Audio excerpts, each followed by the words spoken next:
संघर्ष से व्यक्ति को कभी नहीं भागना चाहिए, क्योंकि जीवन में जो कभी संघर्ष से परिचित नहीं हुआ, इतिहास गवाह है, वो कभी चर्चित नहीं हुआ। और जिंदगी हो या व्हाट्सएप, लोग हमेशा स्टेटस ही देखते हैं। जीवन में संघर्ष का आना बहुत जरूरी है, क्योंकि फूलों की हिफाजत कांटे ही करते हैं, माली तो बहुत बाद में आता है। और रिकॉर्ड वो तोड़ते हैं जिनके रगों में खून नहीं, बल्कि लक्ष्य पाने के लिए जुनून दौड़ता हो। याद रखिएगा, जिस समय आपका किस्मत साथ न दे, समझ जाइएगा कि आपकी मेहनत आपका साथ देगी। किस्मत एक लिफ्ट की तरह होती है, कभी भी धोखा दे सकती है, लेकिन जो मेहनत होती है वो सीढ़ियों की तरह होती है। चढ़ने में तो थकान देगी, लेकिन कभी आपका साथ नहीं छोड़ेगी, आपको अपने मंजिल तक पहुंचाएगी। और बुलंदी पे चढ़ने के बाद आपको घमंड नहीं, बल्कि एक सुकून मिलेगा कि मेहनत जरूर किए, लेकिन अपनी मंजिल तक जरूर पहुंचे। और लाइफ में ठोकर लगना तो बहुत जरूरी है, क्योंकि ताश में जोकर और जिंदगी में ठोकर कभी भी माहौल बदल सकते हैं। लाइफ में सबके साथ चैलेंजेस आते हैं, सबके जीवन में कठिनाइयां आती हैं। कठिनाइयों का आना एक पार्ट ऑफ लाइफ है, और उससे जीत कर निकल जाना एक आर्ट ऑफ लाइफ है। वक्त जब बिगड़ता है तो गूंगे भी बुराई करने लगते हैं। जब लोग बराबरी नहीं कर पाते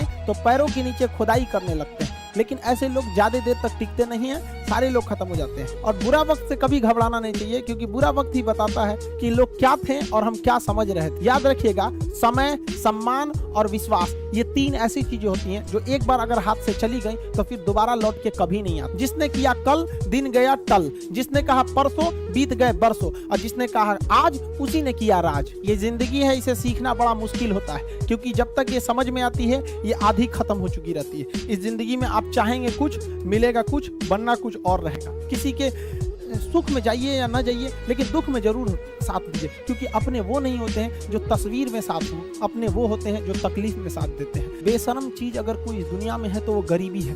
कमबख्त उम्र का भी ख्याल नहीं रखती है। और किसी के वक्त का मजाक मत उड़ाइएगा जनाब, ये वक्त है, सबके चेहरे याद रखता है। टीचर ऑफ द ईयर, इस बार टीचर ऑफ द ईयर कहेंगे तो कोविड-19 को कहेंगे, क्योंकि इसने बहुत अच्छों को सिखा दिया कि वो क्या थे। चंद गज, 2 गज जमीन में दफनाया गया उसे, जो करोड़ों का मालिक हुआ करता था। सबको समझ में आ गया कि पैसा धरा का धरा रह जाता है, इंसान कठपुतली है।